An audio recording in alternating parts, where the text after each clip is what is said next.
Hoje à tarde eu estava preparando algumas aulas para a nossa pós-graduação em Arqueologia e História. E eu estava preparando uma matéria que chama-se Livros Poéticos, onde eu estava preparando ali aulas sobre o livro dos Salmos. Eu não sei se vocês sabem, mas tem um estudo arqueológico e museológico, não museológico de museologia, de uma pessoa especialista em música, parece que é musicóloga, eu nem sabia que existia essa palavra. E tem várias universidades dos Estados Unidos envolvendo nisso, onde é possível recuperar com um alto grau de possibilidade qual seria a melodia de alguns salmos. Vou dar apenas uma pista. Através da arqueologia foram encontrados salmos do povo de Ugarit, que fica na Síria, e da língua Urita. O Ugarítico e o Urita eram culturas que estavam em voga quando Israel estava florescendo como um povo. E o que chamou atenção é que quando esses hinos foram traduzidos, a forma de composição, se tem métrica ou não tem métrica, é discutível no mundo da arqueologia, se os salmos têm métrica ou não tem, mas a composição de paralelismo, de estrutura de palavras, quiasmo, paralelismo invertido, é a mesma que nós encontramos nos salmos. Inclusive algumas palavras em hebraico que nós encontramos são oriundas desses vocabulários. Eu explico isso para os irmãos. É como, por exemplo, vivendo no Brasil e falando português, nós incorporamos muita coisa dos Estados Unidos. Você fala que vai mandar uma mensagem pelo WhatsApp. Isso não é português. Ainda que você aportuguese algumas palavras, falando e-mail, por exemplo, que não é bem como os americanos pronunciam, mas é um anglicismo. Você está usando algo da cultura americana para falar. Você não fala correio eletrônico, você fala um e-mail. Você fala Colgate, é dos Estados Unidos, e assim por diante. Então assim o hebraico também em comunhão ou diálogo com essas culturas em real, pegou delas não a teologia, porque eram pagãs, mas a cultura, a forma de se expressar. Os irmãos se entenderam? Não significa que a Bíblia é um fruto da cultura, não. A Bíblia foi inspirada por Deus, ponto. A Bíblia traz a doutrina do Deus verdadeiro, ponto. Porém essa Bíblia, ela dialogou com a cultura em redor. Então quando eu conheço a cultura em redor, dá para entender muita coisa da Bíblia. Por exemplo, eu já vi em algumas traduções da Bíblia que fala assim, tem vários salmos que trazem a expressão salmo para o lírio. Para o lírio. Que lírio? No hebraico, a palavra que está ali não é hebraica, é uma palavra egípcia, que significa flor de lótus. Mas por que, afinal de contas, compor um salmo com o nome para a flor de lótus? Lembram do Tutancâmon, aquele famoso faraó que encontraram a tumba dele com um monte de coisas? Na tumba dele encontraram 2 trombetas de prata, que tem o formato de um lótus, de uma flor de lótus. Então esses salmos que na tradução em português está para a flor do lírio, na verdade está dizendo que tipo de instrumento era adequado para aquele salmo. E assim como conseguiram recuperar a forma fonética desses salmos ugaríticos, encontraram alguns tabletes com inscrição ugarítica que trazem a partitura antiga. Essa partitura foi decodificada e hoje nós sabemos como cantar alguns hinos ugaríticos.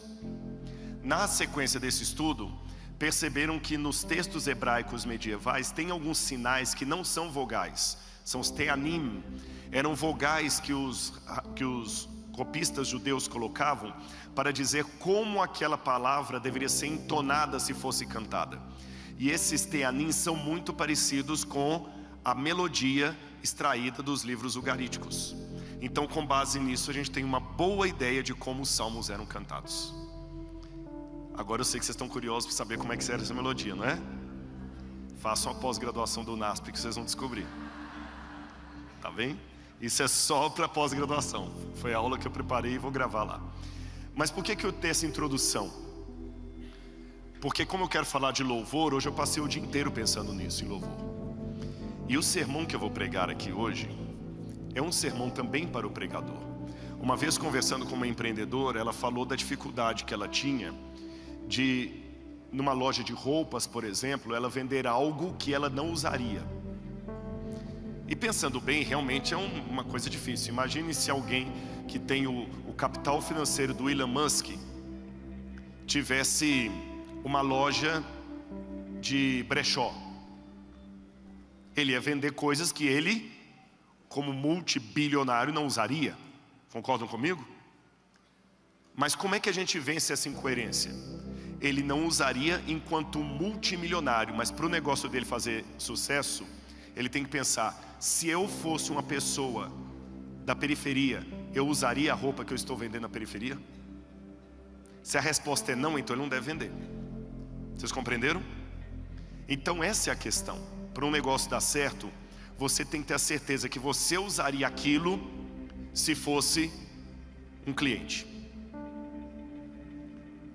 A mesma coisa vale para quem vende caixões. Você não quer, mas se você morrer, você gostaria de ser enterrado nos seus caixões? Isso vale também para os sermões.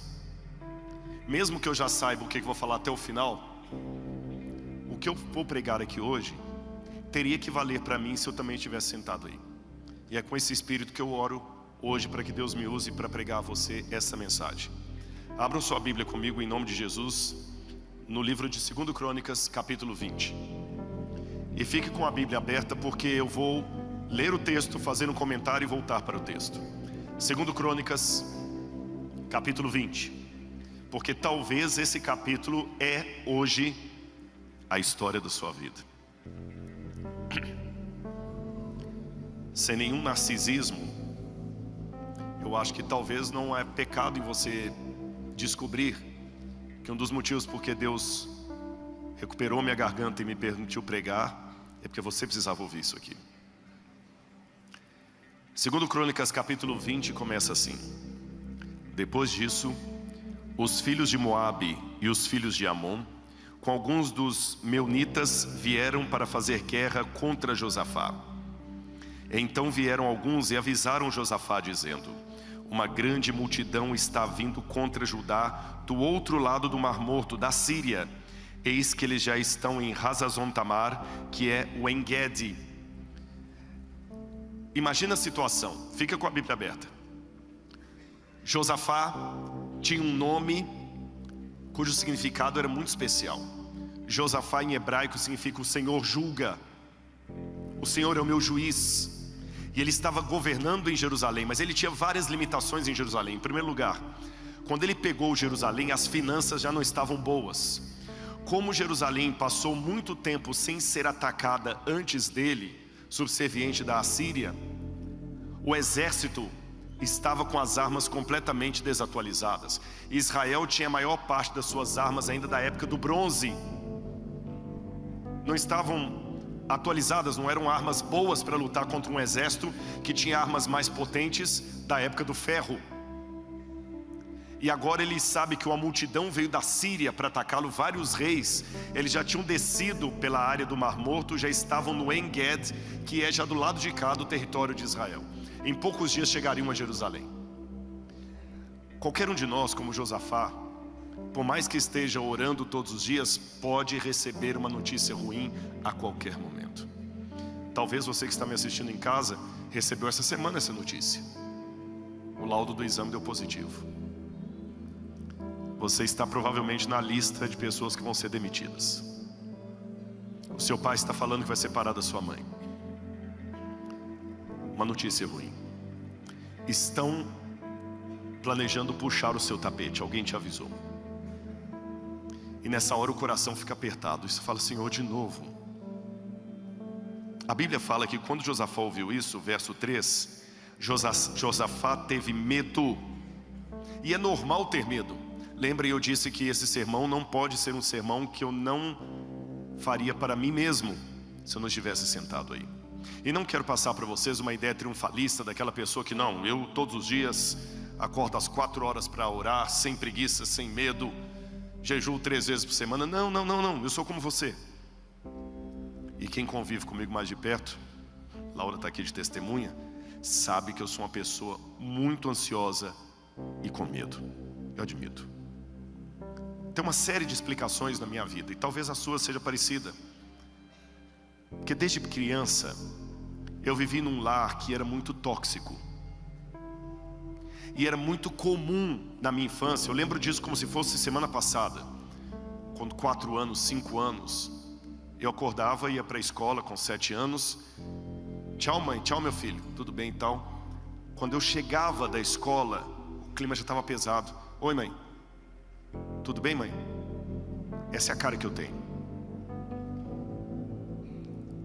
E dali já saía alguma coisa do tipo assim: eu tenho um irmão, tinha, que já faleceu, por parte de mãe, mas não por parte de pai. O seu pai estava com a mulher na esquina ali, agora na hora do almoço o Juarez vai enfiar a mão nele aqui. E eu ficava com 5, 6 anos de idade, 7 anos, na hora do almoço, com aquela angústia, esperando a hora que meu pai ia chegar, que o meu irmão mais velho ia bater no meu pai. Isso não aconteceu uma vez nem duas, e não tomem esta parte do sermão como uma autocomiseração para você achar coitadinho. Não. Eu estou apenas dizendo isso por 2 razões. Primeiro, eu precisei de muita terapia para falar este público. Não foi fácil. E segundo, para me identificar com você. Quando você vai crescendo num ambiente que tudo é ameaça, tudo é ameaça, tudo é ameaça, tudo é ameaça, gente, até hoje eu me sinto ameaçado. Na terapia você vai descobrir que alguns problemas emocionais você vai conseguir superar, em nome de Jesus. Alguns você vai apenas controlar e vai continuar com eles por muito tempo, controlados. E outros você vai descobrindo com o passar do tempo. Até o Dr. Martin, que eu acho que já me conhece de tantos anos trabalhando aqui, umas 2 ou 3 vezes ele já mandou mensagem para mim assim: Rodrigo, segunda-feira eu quero falar com você. E já coloca embaixo assim: fica tranquilo que não é nada sério. Um dia eu brinquei, eu falei: você me conhece, né? Não, se ele não falasse o que era, pode ser o chefe, eu ia ligar na casa dele, você vai saber. Não vou esperar até segunda não. E talvez eu esteja falando agora para um monte de espelhos do Rodrigo Silva aqui. Pessoas que estão com medo o tempo todo. Josafá teve medo. E quando você já tem a predisposição do medo e recebe uma notícia dessa: olha, tem uma multidão vindo para acabar com você, aí o medo piora. Aí o pessimismo vem: tá vendo, eu falei. Mas ter medo não é pecado. O pecado é o que você faz com o medo. Você se refugia nele, ou você usa o medo para se agarrar com Deus? Verso 3. Josafá teve medo e decidiu buscar ao Senhor, e proclamou um jejum em todo Judá. Judá se congregou para pedir socorro ao Senhor, e também todas as cidades de Judá veio gente para buscar o Senhor. Lembram daquele culto que teve nos Estados Unidos, que por dias e dias e dias a igreja ficava lotada de pessoas buscando ao Senhor no reavivamento? Quem sabe nós não podemos sonhar que isso aconteça aqui no NASP? Mas você está disposto a buscar ao Senhor aqui em jejum, oração, pedindo a Deus até que a resposta dele venha? Você está disposto a pedir: Senhor, seja feita a tua vontade e não a minha? Você está disposto a ficar com o povo de Deus, mesmo que você for para o exílio? Interessante, alguns podem ter dito assim: bom, se eles estão vindo contra Judá, é porque Judá está em pecado, porque se Judá estivesse bem com Deus, Deus não deixaria ninguém nos atacar.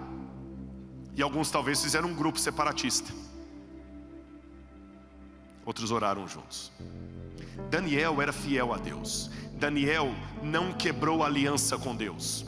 E quando Nabucodonosor veio como castigo de Deus pela quebra da aliança, Daniel foi junto para o exílio. Você está disposto a ser Daniel, mesmo que isso custe você ser levado para a Babilônia, mesmo que você não tenha participado dos pecados coletivos do povo? Ou você é mais santo que Daniel, que não aceita ir para o cativeiro porque você não quebrou aliança? Há pessoas hoje que elas não querem ficar no meio do povo de Deus porque o povo tem pecado. E como ele não quer pecar, então ele sai. Ele fica em casa, não vai mais para a igreja. Tem muita fofoca lá. Tem muito problema lá. Tem muita falta de reverência lá. E a Babilônia está vindo porque eles estão quebrando a aliança. Tudo bem. Mas Ezequiel e Daniel e Jeremias ficaram em Jerusalém mesmo com Nabucodonosor vindo. Congregue com seus irmãos. Eu sei que às vezes não é fácil, mas é o dilúvio lá fora que nos ajuda a encontrar o mau cheiro dentro da arca. É o dilúvio lá fora que ajuda a enfrentar o mau cheiro, lembrando que você dentro da arca também está sem tomar banho por todo o tempo. Não são só os animais que fedem. Sabe, nós às vezes temos que parar de ser um bando de porcos e espinhos numa noite de inverno. Eu quero me aquecer com o outro, mas o espinho dele me machuca e o dele também a mim. Josafá, verso 5: pôs-se em pé na congregação de Judá e de Jerusalém, na casa do Senhor, diante do pátio novo, e disse: olha a oração de Josafá. É essa oração que eu conclamo em nome de Jesus você fazer a partir de hoje. Ó Senhor, Deus de nossos pais, não és tu Deus nos céus? Não és tu que dominas sobre todos os reinos e povos? Na tua mão está a força e o poder, não há quem te possa resistir, ó nosso Deus. Acaso não expulsaste os moradores dessa terra de diante do teu povo de Israel, e não deste para sempre a posteridade a Abraão, teu amigo? Você tem o direito hoje, em nome de Jesus, de reclamar as bênçãos do céu. Ore como Josafá: ó Senhor, não é o Senhor que é o dono do universo? Não é o Senhor que prometeu em nome de Jesus que o que pedíssemos em teu nome, tu nos darias? Não é o Senhor, ó Pai, que prometeu guardar o teu povo? Por favor, Senhor, responde agora. Clame a Ele nesse momento com o seu coração. Eu sei, está doendo, né? Está difícil acreditar. Não conte algo que eu já não tenho experimentado. Eu sei que está doendo. Mas há orações que são declamações poéticas. Há orações que são derramar da alma.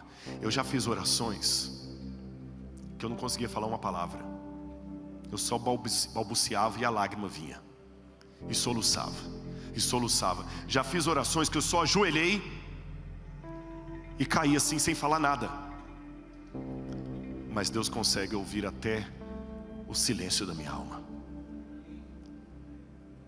Os anjos emprestam a sua voz para transformar diante do céu as palavras de pleito que eu não consigo expressar. Acredite nisso em nome de Jesus.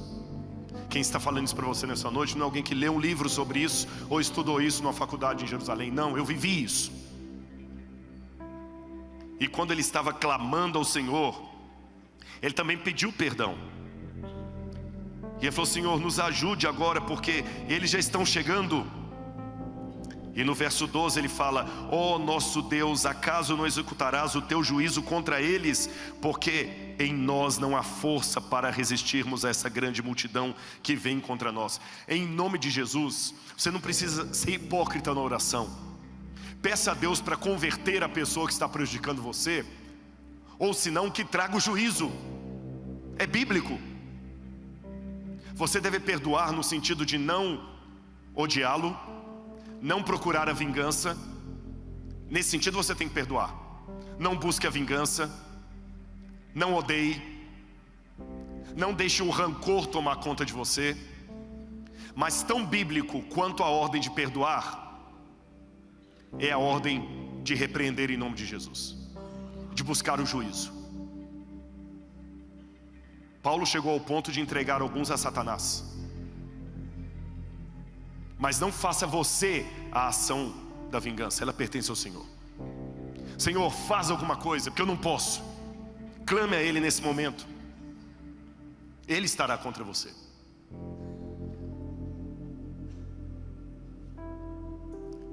Eu sei que alguns assustaram que eu falei que Ele estará contra você.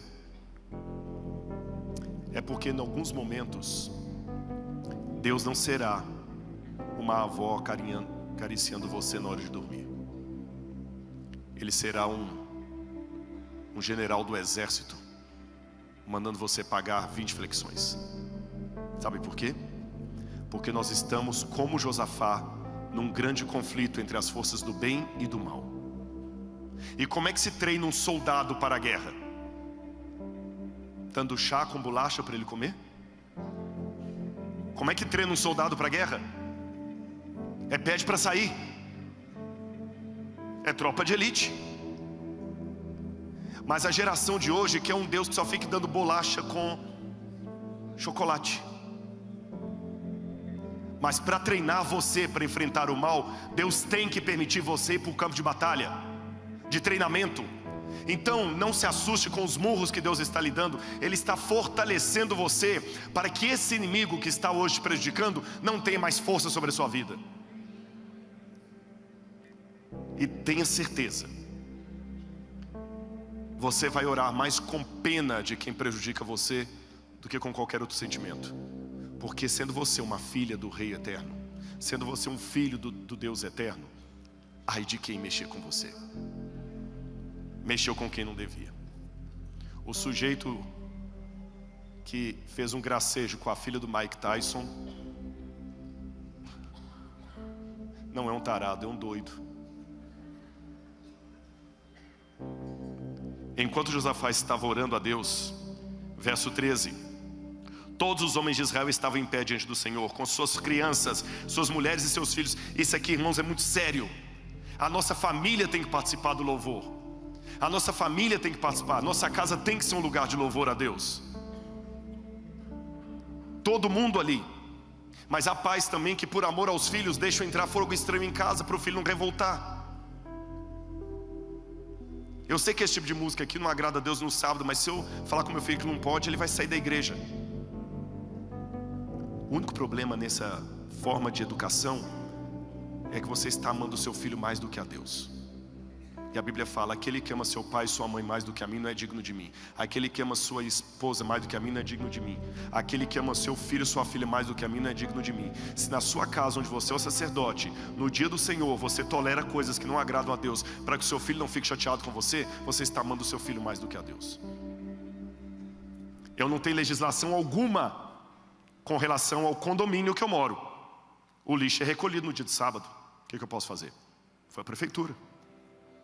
Eu não tenho legislação alguma sobre o país onde eu vivo. Eles podem amanhã, quem sabe, sancionar uma lei para o aborto. O que eu posso fazer? Mas eu tenho legislação sobre o que acontece dentro da minha casa. E acima de qualquer um tem que estar Deus. Reforma e reavivamento. Sem esses dois elementos nós não vamos ver o Senhor. Enquanto estavam no meio da congregação, verso 14, o Espírito do Senhor veio sobre Jaaziel, filho de Zacarias. Verso 15, Jaaziel disse: escutem com atenção todo Judá, moradores de Jerusalém, ó rei Josafá. Escutem. E eu quero, em nome de Jesus, fazer com que essas palavras de Jaaziel voltem agora no século 21 para você e para mim que estamos aqui. Olha o que ele disse: ó rei, não tenham medo, nem se assustem por causa dessa grande multidão, porque essa batalha não é de vocês, mas é de Deus. Amém? O amém. Sabe o que significa a palavra amém? Não, não é assim seja. Eu sabia que essa resposta ia vir.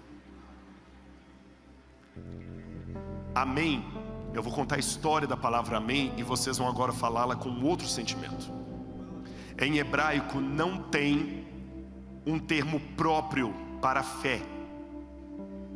A palavra que mais se aproxima da palavra fé é a palavra emuná. Emuná. Só que o hebraico bíblico é muito concreto. Não existem ideias abstratas. Então coisas como saudade, respeito, compaixão, que na língua portuguesa são termos abstratos, para eles tudo é concreto. Então sabe o que é emuná em hebraico? É um agarramento, uma firmeza. Imagine que você está nadando em alto mar, o navio naufragou e só você sobreviveu. E você já não está aguentando nadar mais, porque você está há horas se debatendo na água e já está dando cãibra, e você sabe que vai morrer a qualquer momento afogado. Mas, glória a Deus por isso, passa um galho de árvore boiando, ou um pedaço de madeira, um tronco de madeira. O que você faz? Não ouvi? Você agarra assim? Você agarra com todas as suas forças, sabendo que a sua vida depende daquilo. Esse agarramento que o judeu chamava emuná. Viu que um dicionário de hebraico bíblico pode ser feito apenas com imagens?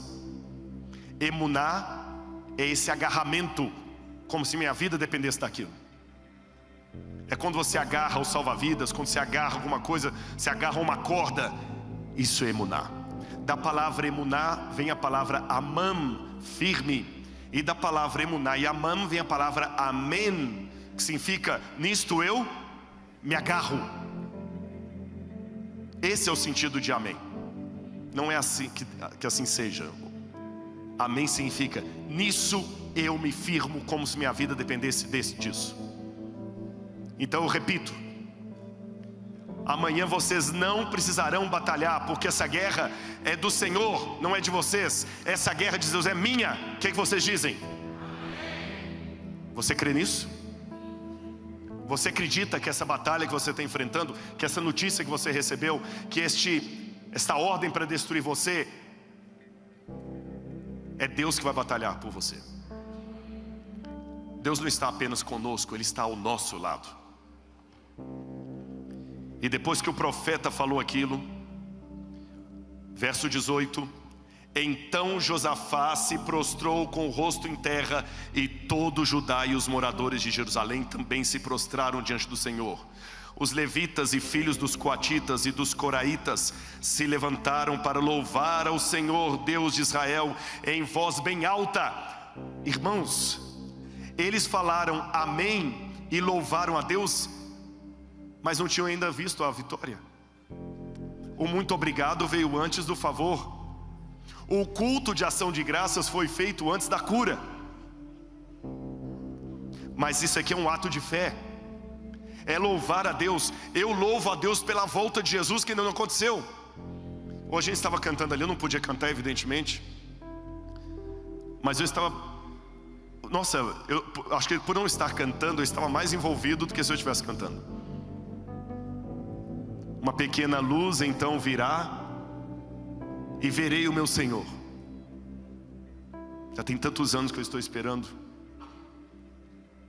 Hoje um amigo meu falou assim: rapaz, eu descobri que eu vou ter que trabalhar 1 ano e meio a mais para aposentar. Formamos juntos. Eu falei: já estou conversando de aposentadoria. E ele não voltou. Mas eu vou aguardar. E com a minha igreja, porque eu não estou sozinho, eu vou dizer: louvado seja o teu nome, teu santo nome. Todo joelho dobrará, toda língua confessará que tu és Deus. Vamos já agradecer pela segunda vinda de Cristo antes que ela venha, porque o inferno vai tremer quando a igreja louvar. E sabe o que mais me ajuda? Muitas pessoas podem perguntar assim: como é que um pregador se alimenta espiritualmente? Porque não é fácil. É como se fosse, Maestro Sullivan, se a música agora fosse uma coisa que todo mundo falasse dela, você todo sábado sentar para ouvir um leigo falando de música e fazendo todo um sermão sobre o dó central no piano. Para mim é uma novidade tremenda. Ele vai falar os mistérios do dó central, as curiosidades do dó central, como surgiu o dó central. Por mais humilde que você seja, é difícil. Mas sabe onde é que um pregador se alimenta? Quando uma criança chega perto de mim e fala assim: eu vejo o seu programa. Ela não sabe, mas pregou para mim. Porque muitas vezes você vê em sites anti-igreja, você vê haters, você vê pessoas tentando destruir sua imagem. destruidores de reputação, tentando destruir a imagem da igreja. E às vezes eu confesso para os irmãos que eles quase me convencem. Parece que está tudo perdido mesmo, que não tem mais juventude, que ninguém quer mais nada com nada, que os internatos estão frios. Há momentos eu confesso que eles quase me convencem. Mas aí ontem, mesmo sem poder falar nada, eu subi aqui para dar um abraço, acho que 150 ou 200 comportores que estavam aqui ontem, do projeto Sonhando Alto. E quando eu vi jovens, tinha alguns da Bolívia, tinha gente do Amapá, gente de Tocantins, Rio de Janeiro, São Paulo, Bahia. E é interessante, eu curto as coisas da igreja. Camiseta Maranata tipo essa aí, outros com camiseta do Sonhando Alto, logo da igreja. Eu cheguei lá em casa, eu comentei com a Laura, é tão gostoso, eu não podia falar nada, eles só chegavam, tiravam uma foto, assinavam a meditação. Mas não é pelo glamour, não. Falei assim: Senhor, quantos jovens aqui entusiasmados, mas assim, olha, eu resolvi fazer teologia vendo evidências. Glória a Deus. Eu quero que Jesus volte antes do final desse ano, mas esses jovens de ontem pregaram para mim, essas crianças de hoje pregaram para mim. Elas me disseram: Rodrigo, fique tranquilo, que se Jesus não voltar em 50 anos, você tem para quem passar a batuta. Amém? Na manhã seguinte, verso 20: levantaram cedo e foram para o deserto de Tecoa. Ao saírem, Josafá se pôs em pé e disse: escutem, povo de Jerusalém, creiam no Senhor seu Deus e vocês estarão seguros. Creiam nos seus profetas e vocês serão bem-sucedidos. E depois de se aconselhar com o povo, veja, mesmo ele sendo um líder, mesmo Deus já tendo dado a resposta, ele não fez nada sozinho. Ele foi se aconselhar com o povo. Eu desconfio muito dessas doutrinas novas da igreja, que são formadas por um sujeito na casa dele, com o apoio da família dele, e não quer submeter a igreja. Ele sozinho planeja tudo ali, uma nova luz sobre o santuário, e já tira um movimento dissidente. As coisas de Deus são dirigidas em colegiado, não são individuais. E depois de se aconselhar com o povo, Josafá designou o que deveriam fazer. Sabe o que ele disse?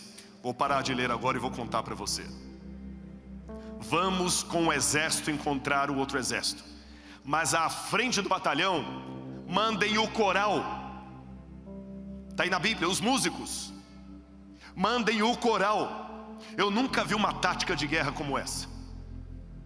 Os homens armados, seguros, atrás, e na frente vai o coral. Mas majestade, ele não tirou a ideia da cabeça dele, ele se aconselhou com o povo. Mande o coral. E sabe como é que o coral foi enfrentar o exército inimigo? Cantando. Jubilosos. Com essa voz? Como eles cantaram? Vibrando, fazendo o chão tremer. E quando eles desceram, cantando e tocando instrumentos, e cada um cantando, não havia momento para ficar discutindo assim: olha, desculpa, essa sua liturgia não está boa, não, esse aqui não está bom, esse compasso não está bom, esse síncope. Eles louvaram a Deus, e louvaram com o coração. Eu acho que se eu estivesse naquele dia, até eu ia ter que cantar desafinado, mas ia cantar. Depois a gente chupa uma pastilha.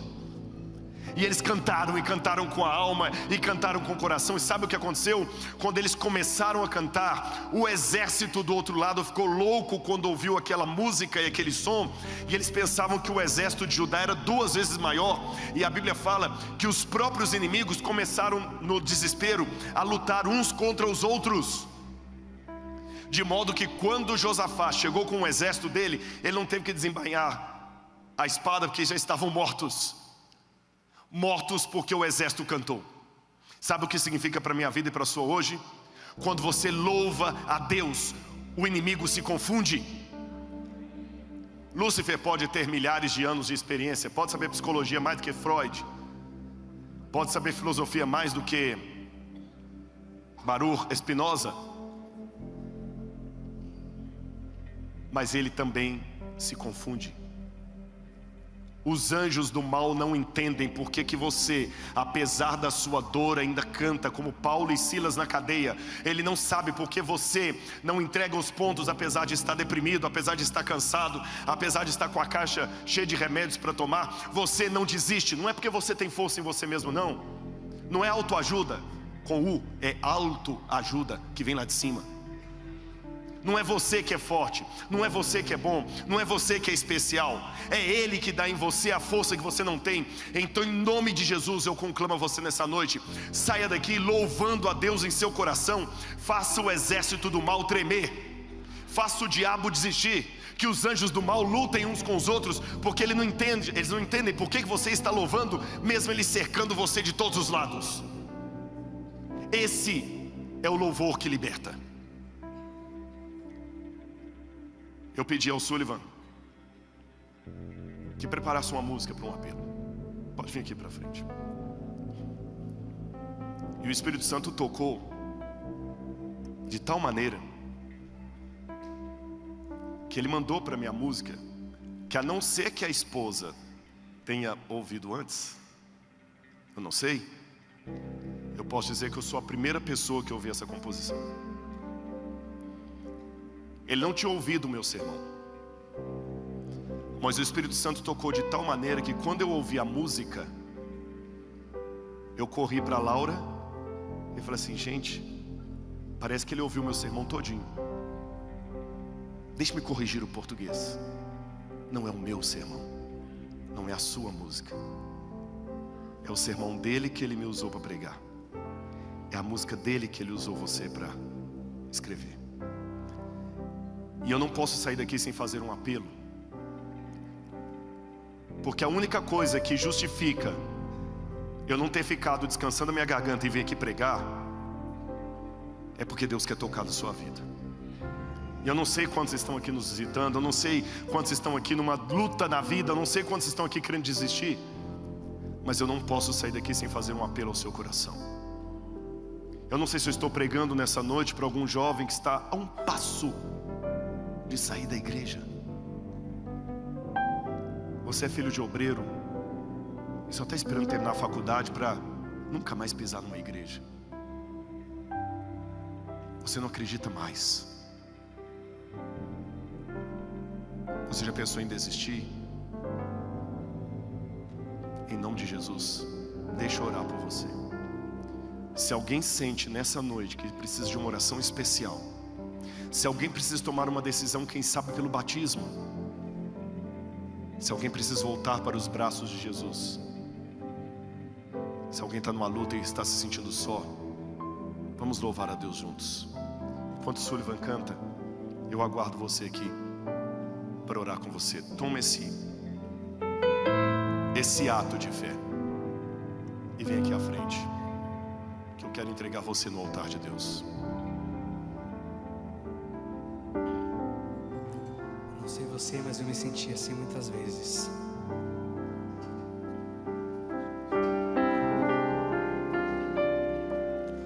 No silêncio do meu quarto, sou tentado a pensar que desta prova eu não passo, não terei forças para lutar.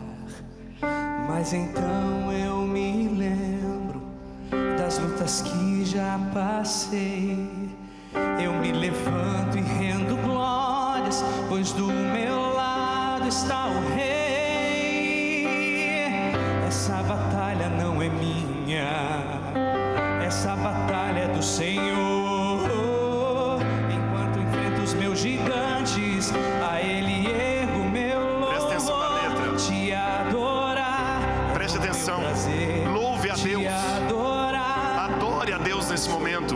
Minha armadura. Deixa Ele tocar na sua vida. O meu Deixa Ele encher você do Espírito escudo é o Santo. teu amor. Ele tem muito Te a fazer por você. adorarei em todo Muito. momento.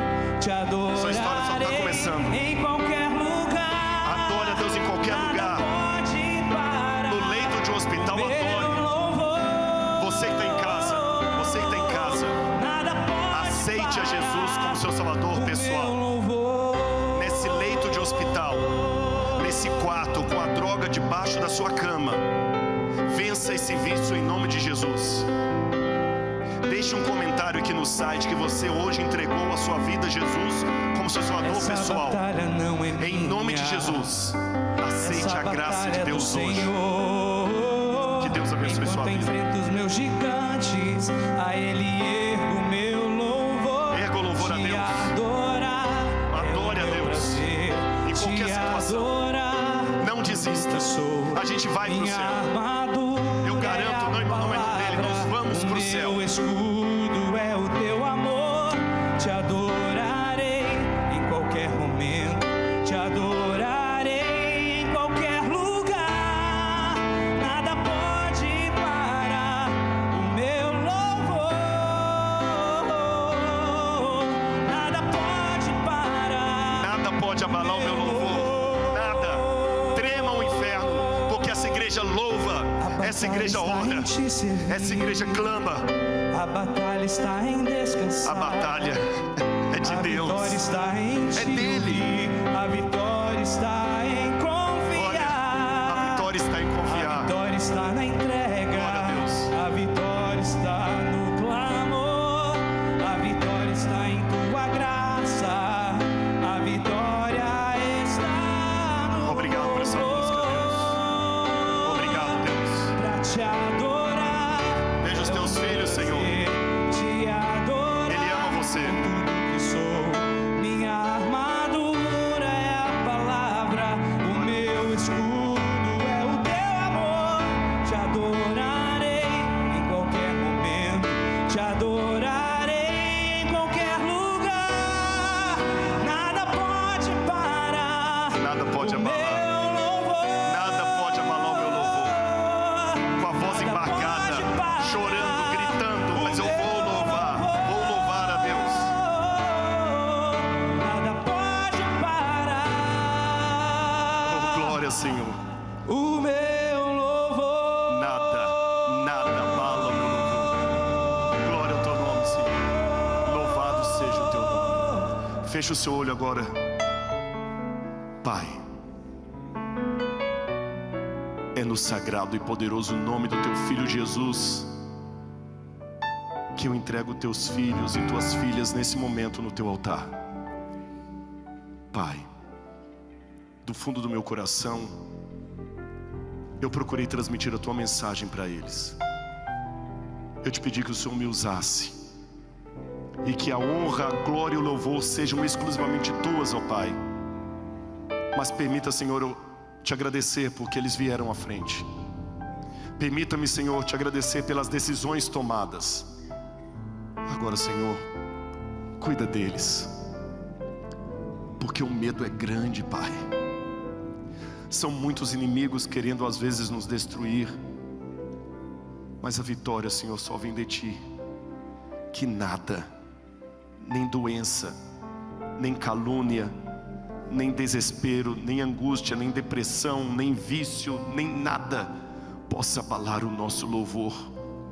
Aceita o nosso coração fragilizado, ó Pai. Entra na nossa vida agora, faz a tua reforma, o teu reavivamento. Que nada abale o nosso louvor. Que o inimigo se confunda agora, porque apesar de tudo, a tua igreja está aqui. Eles estão aqui, Pai. E eu estou aqui com eles, clamando em nome de Jesus, pelo reavivamento, pela cura, pela esperança. Perdoa os nossos pecados, Senhor. São muitos, pecados coletivos, individuais. Lava-nos no sangue do Cordeiro. E fica conosco, Deus, porque está escuro. Nos abrace nesse momento, por favor. Pega na nossa mão firme e nos dê a certeza de que não estamos sozinhos. Em teu nome, Senhor. Amém. Amém, Senhor. Que Deus abençoe vocês. Podem voltar para o lugar. Assim eu canto a canção. Vamos cantar juntos? Canção de